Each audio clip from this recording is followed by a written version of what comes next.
একবার আল্লাহ রব্বুল আলামিন হজরত জিবরিল আলাইহি ওয়াসাল্লামের মাধ্যমে রসুল আকরাম সাল্লাল্লাহু আলাইহি ওয়াসাল্লামকে জানিয়ে দিলেন, হে আল্লাহর নবী, আপনার প্রিয় সাহাবী বিলাল আর মাত্র 7 দিন এই দুনিয়াতে জীবিত থাকবে। 7 দিন পরে তিনি ইন্তেকাল করবেন। রসুল আকরাম সাল্লাল্লাহু আলাইহি ওয়াসাল্লাম আল্লাহ রব্বুল আলামিনের পক্ষ থেকে এই সংবাদ জানার পরে তিনি তার বিশিষ্ট সাহাবীদের হজরত ওমর এবং হজরত আলী রাদিয়াল্লাহু তাআলা আনহুকে বললেন, হে আমার সাহাবীরা, আমি জানতে পারলাম আমার প্রিয় সাহাবী বিলাল আর 7 দিন পর এই দুনিয়া থেকে ইন্তেকাল করে চলে যাবেন। কিন্তু আমি জানি আমার এই প্রিয় সাহাবী এখনও বিবাহের সুন্নত আদায় করেনি।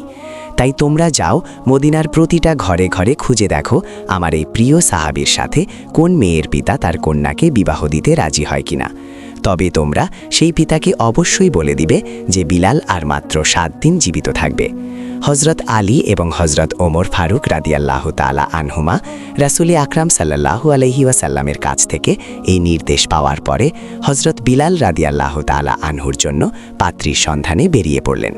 তারা কন্যার পিতাদের কাছে গিয়ে বলতে লাগলেন, আল্লাহর নবীর প্রিয় সাহাবী হজরত বিলাল রাদিয়াল্লাহু তাআলা আনহুর জন্য রাসূল আকরাম সাল্লাল্লাহু আলাইহি ওয়াসাল্লাম বিবাহের একজন পাত্রী খুঁজছেন। আপনারা কেউ কি আপনাদের কন্যাকে বিলালের সাথে বিবাহ দিতে রাজি আছেন? তাদের এই কথা শোনার পর কন্যার পিতারা বলতে লাগল, আমরা কেন আল্লাহর রাসূলের প্রিয় সাহাবী হজরত বেলালের হাতে আমাদের কন্যাকে তুলে দেব না? আমরা অবশ্যই তার সাথে আমাদের কন্যাকে বিবাহ দিতে চাই। এটা তো আমাদের জন্য একটি সৌভাগ্যের ব্যাপার। তখন হজরত আলী এবং হজরত ওমর ফারুক রাদিয়াল্লাহু তাআলা আনহুমা তাদেরকে বললেন, কিন্তু তোমরা একটি বিষয় জেনে রাখো, হজরত বেলাল আর মাত্র 7 দিন এই পৃথিবীতে জীবিত থাকবে। 7 দিন পরে তিনি ইন্তেকাল করবেন। আল্লাহর রাসূল হজরত মুহাম্মদ সাল্লাল্লাহু আলাইহি ওয়াসাল্লাম তোমাদেরকে সংবাদটি জানিয়ে দিতে বলেছেন। যখনই তারা জানতে পারলেন যে হজরত বেলাল আর মাত্র 7 দিন এই পৃথিবীতে জীবিত থাকবেন, তখন তারা বলতে লাগল, যদি অবস্থা এই রকমই হয়, বেলাল আর মাত্র 7 দিন পর এই পৃথিবী থেকে ইন্তেকাল করে চলে যাবে, তাহলে আমরা আমাদের কন্যাকে তার হাতে তুলে দিতে কোনোভাবেই রাজি নই, কারণ আমরা চাই না 7 দিন পরে আমাদের কন্যা বিধবা হয়ে যাক। অতপর হজরত ওমর এবং হজরত আলী রাদিয়াল্লাহু তাআলা আনহু মদিনার বিভিন্ন জায়গায় হজরত বেলালের জন্য একজন মেয়েকে খুঁজতে লাগলেন, কিন্তু তারা কোনো মেয়ে খুঁজে পাচ্ছিলেন না। খুঁজতে খুঁজতে তারা একটি জঙ্গলে পৌঁছে গেলেন। সেখানে গিয়ে তারা দেখতে পেলেন এক ব্যক্তি চুপড়ি নির্মাণ করে সেই জঙ্গলে থাকছেন। সেই ব্যক্তি যখন হজরত ওমর রাদিয়াল্লাহু তাআলা আনহুকে দেখলেন, তিনি জিজ্ঞাসা করলেন, হে আল্লাহর বান্দারা, আপনারা কি উদ্দেশ্যে জঙ্গলে আমার চুপড়িতে আগমন করেছেন? হজরত ওমর এবং আলী রাদিয়াল্লাহু তাআলা আনহু তার কথা শুনে বললেন, আমরা আল্লাহর নবীর সাহাবী হজরত ওমর এবং হজরত আলী। আমরা রাসূল আকরাম সাল্লাল্লাহু আলাইহি ওয়াসাল্লামের নির্দেশে তার একজন প্রিয় সাহাবী হজরত বিলালের জন্য একজন মেয়ের সন্ধান করছি, যার সাথে তার বিবাহ দেওয়া যায়। তখন সেই ব্যক্তি বলল, যদি তাই হয় তাহলে তো আমার একজন মেয়ে আছে, আমি তাকে আল্লাহর নবীর প্রিয় সাহাবী হজরত বিলালের হাতে তুলে দিতে চাই। আর কেনই বা আমি আমার কন্যাকে তার হাতে তুলে দিতে চাইব না? কারণ তিনি তো আল্লাহর নবীর একজন প্রিয় সাহাবী। তার হাতে আমার কন্যাকে তুলে দিতে পারলে আমি নিজেকে সৌভাগ্যবান মনে করব। তখন হজরত আলী এবং ওমর রাদিয়াল্লাহু তাআলা আনহু তাকে বললেন, তবে তুমি এই কথাটিও জেনে রাখো, আল্লাহর সেই প্রিয় সাহাবী এই দুনিয়াতে আর মাত্র 7 দিন জীবিত থাকবে। 7 দিন পরেই তিনি ইন্তেকাল করবেন। যখন সেই ব্যক্তি তাদের কাছ থেকে এই সংবাদ জানতে পারল, তখন তিনি বলল, যদি আর মাত্র 7 দিন এই পৃথিবীতে তিনি জীবিত থাকেন, তাহলে আমি আমার কন্যাকে তার হাতে তুলে দিতে চাই না, কারণ আমি চাই না মাত্র 7 দিনের মধ্যেই আমার কন্যা বিধবা হয়ে যাক। আল্লাহর নবীর প্রিয় সাহাবী ও সেই ব্যক্তির মধ্যকার এই কথাগুলি দূরে দাঁড়িয়ে থেকে তার কন্যা শুনছিলেন। তার কন্যাটি যখন দেখলেন তার পিতা আল্লাহর নবীর সাহাবীর সাথে তার বিবাহের কথা বাতিল করে দিচ্ছেন, তখন সে ডাক দিয়ে বললেন, আব্বাজান, আমি এই বিবাহে রাজি আছি। আপনি কিভাবে এমন বিবাহের পয়গাম প্রত্যাখ্যান করতে পারেন, যেই পয়গাম আল্লাহর নবী হজরত মুহাম্মদ সাল্লাল্লাহু আলাইহি ওয়াসাল্লাম সরাসরি নিজ থেকে পাঠিয়েছেন? আব্বাজান, আমার জীবনের যত কষ্টই হোক না কেন, আমি চাই রাসূল আকরাম সাল্লাল্লাহু আলাইহি ওয়াসাল্লামের এই নির্দেশটি পালন করতে। এরপর আল্লাহর নবীর প্রিয় সাহাবী হজরত বিলালের সাথে সেই কন্যার বিবাহ হয়ে গেল।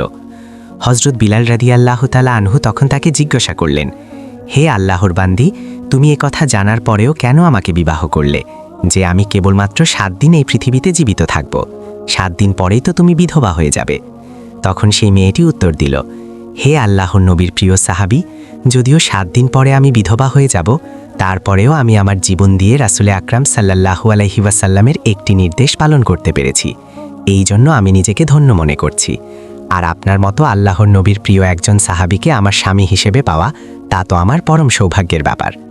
হজরত বিলাল রাদিয়াল্লাহু তাআলা আনহু যেই দিন ইন্তেকাল করবেন সেই দিন তিনি তার বিবিকে বললেন, হে বিবি, আজ রাতেই তো আমি ইন্তেকাল করব। ইন্তেকালের পূর্বে আমার মনে হচ্ছে কিছু রুটি ভক্ষণ করার।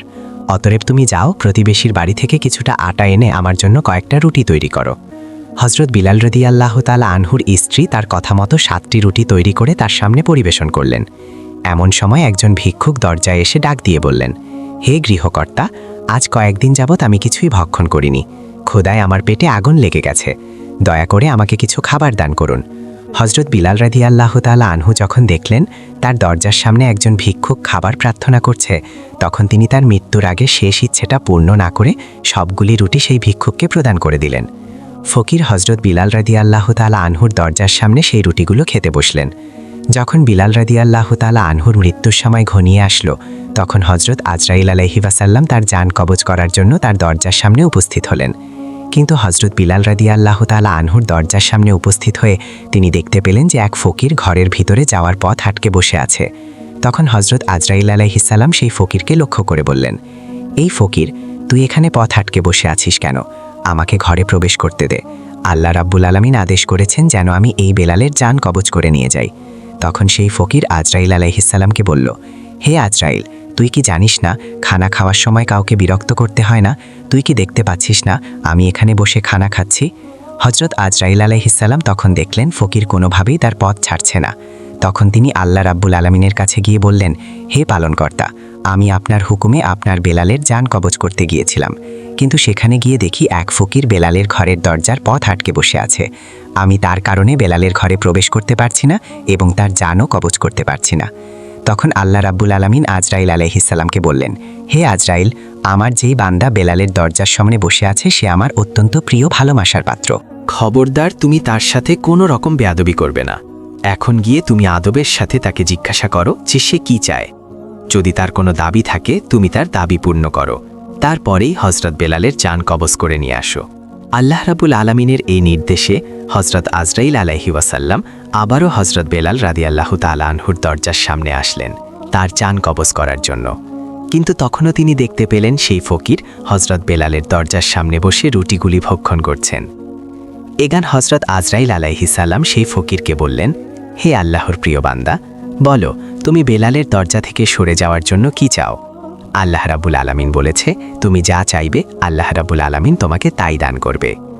তখন সেই ফকির বলল, বিলাল আমাকে 7টি রুটি দান করেছে, আর আল্লাহ রাব্বুল আলামিন বলেছেন যে 1 গুণ দান করে তার বিনিময়ে আল্লাহ তাকে 10 গুণ দান করেন।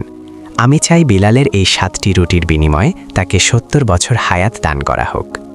ফকিরের এই কথা শুনে হজরত আজরাইল আলাইহিস সালাম বললেন, এটা তো অসম্ভব। আল্লাহ রাব্বুল আলামিন আমাকে জান কবজ করার নির্দেশ দিয়েছেন, অতএব আমাকে তার জান কবজ করে আল্লাহ রাব্বুল আলামিনের হুকুম পালন করতেই হবে। তুমি এছাড়া অন্য কিছু চাও, এছাড়া তুমি যা চাইবে আল্লাহ রাব্বুল আলামিন তোমাকে তাই দান করবেন। তখন সেই ফকির বলল, আমি এছাড়া অন্য কিছুই চাই না। দুনিয়ার কোনো ধন সম্পদ, পার্থিব সুখ শান্তির কোনো আশা আমার নেই। আমি চাই আল্লাহর নবীর সাহাবী হজরত বেলালের হায়াত 70 বছর পর্যন্ত বৃদ্ধি করে দেওয়া হোক। হজরত আজরাইল আলাইহিস সালাম বললেন, তোমার এই দাবি কোনোভাবেই আমি পূর্ণ করতে পারবো না। আল্লাহ রাব্বুল আলামিন আমাকে তার জান কবজ করার জন্য নির্দেশ দিয়েছেন, অতএব আমাকে তার জান কবজ করতেই হবে। তখন সেই ফকির বলল, হে আজরাইল, আল্লাহ তাআলা পারে না এমন কোনো কাজ নেই। আল্লাহ রাব্বুল আলামিন যদি বেলালের হায়াত বৃদ্ধি না করে দেন, তাহলে আমি 70 বছর যাবৎ এই 7টি রুটি বেলালের দরজার সামনে বসে ভক্ষণ করব। আর এইভাবে না তুমি বেলালের ঘরে প্রবেশ করতে পারবে আর না তার জান কবজ করতে পারবে। রাসূলে আকরাম সাল্লাল্লাহু আলাইহি ওয়াসাল্লাম পবিত্র হাদিস শরীফে ঘোষণা করেছেন, আল্লাহ রাব্বুল আলামিনের এই দুনিয়াতে আল্লাহর এমন কিছু প্রিয় বান্দা রয়েছে, যদি তারা আল্লাহ রাব্বুল আলামিনের নামে শপথ করে কোনো কথা বলে দেন, তাহলে আল্লাহ রাব্বুল আলামিন অবশ্যই তাদের সেই দাবি পূর্ণ করবেন। হজরত বেলালের দরজার সামনে যেই ফকির বসেছিলেন তিনি সাধারণ কোনো ফকির ছিলেন না, তিনি ছিলেন আল্লাহ ও তার রাসূলের পাগল হজরত ওয়াইস কান্নী রাহমাতুল্লাহি আলাইহি। হজরত ওয়াইস কান্নী রাহমাতুল্লাহি আলাইহি যখন আল্লাহর কাছে হজরত বেলাল রাদিয়াল্লাহু তাআলা আনহুর হায়াত বৃদ্ধির জন্য দাবি করে বসলেন, তখন আল্লাহ রাব্বুল আলামিন এই দাবি পূর্ণ না করে আর পারলেন না। তখন তিনি হজরত আজরাইল আলাইহিস সালামকে ডাক দিয়ে বললেন, হে মালাকুল মউত আজরাইল, আমার প্রিয় বান্দা ওয়াইস কান্নি একটি দাবি করে বসেছে, আর আমি আল্লাহ কি সেই দাবি পূর্ণ করব না? এটা কিভাবে হতে পারে? হে আজরাইল, তুমি ফিরে আসো। আমি আমার প্রিয় বান্দা হজরত ওয়াইস কান্নি রাহমাতুল্লাহি আলাইহির দাবি মঞ্জুর করে আমার প্রিয় হাবিবের প্রিয় সাহাবী হজরত বেলালের হায়াত 70 বছর পর্যন্ত দীর্ঘ করে দিলাম। সুবহানাল্লাহ। তো এই ছিল আমাদের আজকের ভিডিওটি কেমন লেগেছে তা অবশ্যই কমেন্ট করে জানাবেন। এমন আরও নবী রাসূল ও সাহাবায়ে কেরামের জীবন কাহিনী পেতে আমাদের ভিডিওতে একটি লাইক দিন এবং চ্যানেলটি সাবস্ক্রাইব করে আমাদের পাশে থাকুন। আজ এ পর্যন্তই, পরবর্তী ভিডিওতে আবার দেখা হবে। সবাই ভালো থাকবেন, সুস্থ থাকবেন।